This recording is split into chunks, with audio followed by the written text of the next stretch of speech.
Assalamualaikum warahmatullahi wabarakatuh. Perkenalkan, nama saya Resti Rahmawati, NIM 19 17 40 1007. Saya akan mempresentasikan hasil observasi saya yang berjudul Perubahan Organisasi pada Karang Taruna Desa Pamijan Bungayu, Kabupaten Brebes. Yang pertama, pengertian Karang Taruna.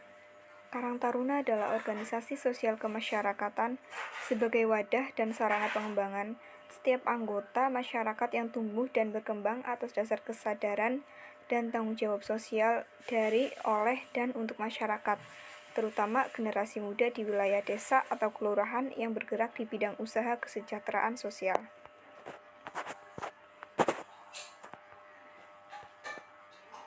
Selanjutnya langsung ke pembahasan. Identifikasi perubahan. Yang pertama, alasan perubahan yang terjadi dalam organisasi Karang Taruna tersebut. Karena banyak konflik dan problematika yang muncul menjadikan terjadinya perubahan dalam organisasi. Faktor-faktor yang menjadikan munculnya konflik dan problematika yang menjadikan perubahan dalam organisasi Karang Taruna, yang pertama itu ada faktor internal. Faktor internal itu kayak faktor dari dalam organisasi itu sendiri. Yang pertama, faktor internal itu ada anggota dan pengurus organisasi kurang profesional dalam berorganisasi. Contohnya seperti kayak membawa masalah pribadi ke dalam organisasi. Jadi misalkan lagi rapat tapi ada masalah pribadi, jadi tidak profesional loh, kayak membawa masalah pribadi ke dalam organisasi sehingga menghambat kegiatan yang ada dalam Karang Taruna.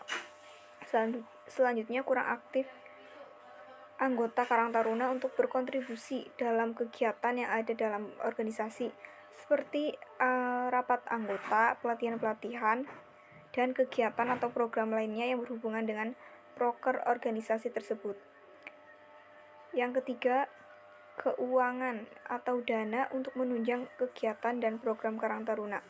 Biasanya kan dana dalam Karang Taruna itu kan dari desa ya. Kadang program kerjanya Karang Taruna kan banyak, jadi dananya itu kadang kurang. Misalkan kurang itu kan jadi masalah dan problematika dalam organisasi tersebut. Yang kedua, faktor eksternal. Yang pertama, konflik antar kelompok masalah dusun dalam kegiatan proker. Kan dalam suatu desa itu biasanya banyak dusun-dusunnya ya.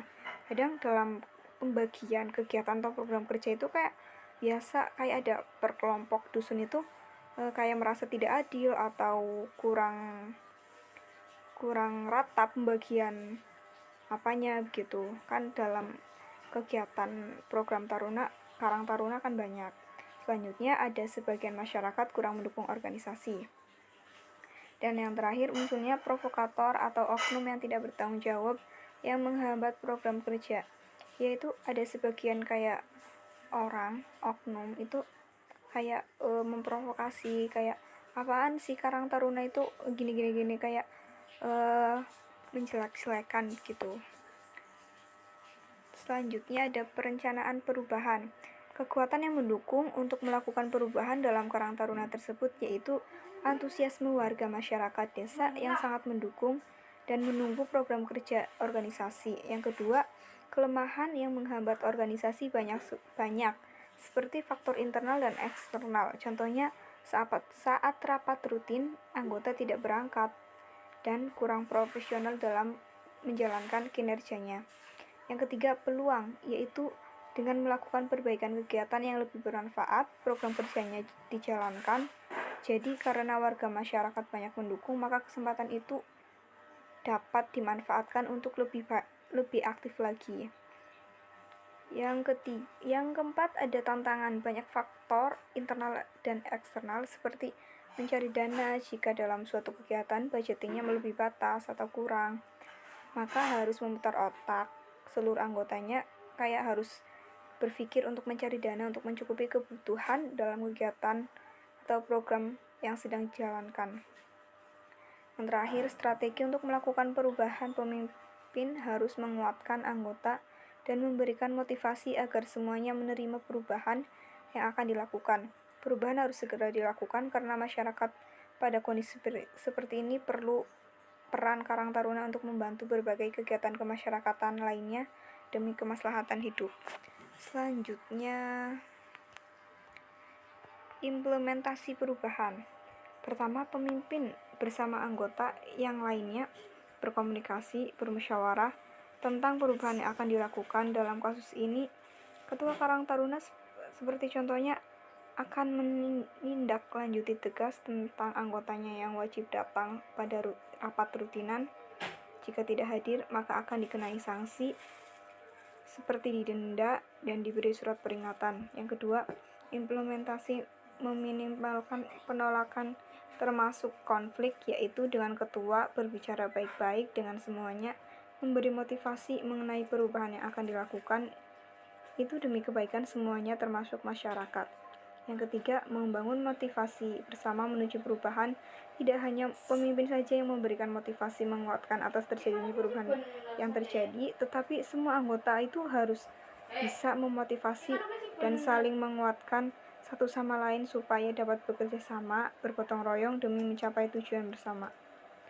Yang keempat, cara agar perubahan di organisasi dapat stabil, yaitu dengan semua anggota termasuk pemimpin harus konsisten bekerja bergotong royong dengan baik, bermusyawarah jika muncul suatu masalah yang melenceng dari perubahan, maka harus segera diselesaikan bersama-sama. Yang terakhir, ada penghargaan terhadap anggota organisasi pasca perubahan.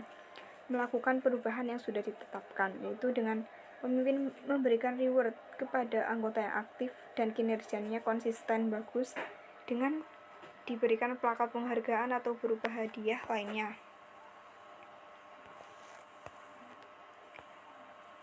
Yang keempat, hal yang perlu dievaluasi yaitu kinerja anggota beserta pemimpin.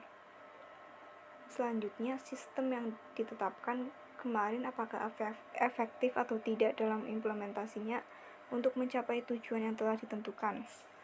Yang kedua, cara melakukan evaluasi yaitu dengan mengadakan rapat di akhir program yang sudah berjalan, lalu semua bermusyawarah di mana kurangnya, apa ada kendala atau masalah yang dihadapi, dan masalah atau kendala yang sulit untuk diselesaikan. Yang ketiga, hasil evaluasi. Dari semua hasil rapat evaluasi yang sudah dimusyawarahkan, semua anggota dan pemimpin harus introspeksi, memperbaiki dan menjalankan kinerja dan kewajibannya dengan baik demi tujuan bersama. Yang keempat, tindak lanjut dari hasil evaluasi. Setelah evaluasi selesai, pemimpin mengamati apakah anggota melaksanakan atau memperbaiki kekurangan, kesalahan yang sudah dievaluasi kemarin.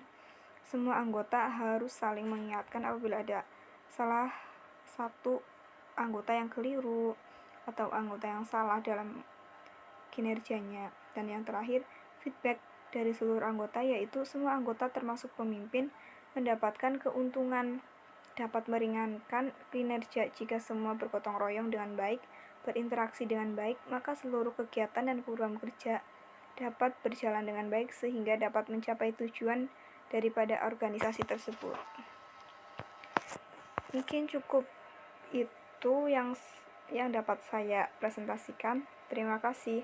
Wassalamualaikum warahmatullahi wabarakatuh.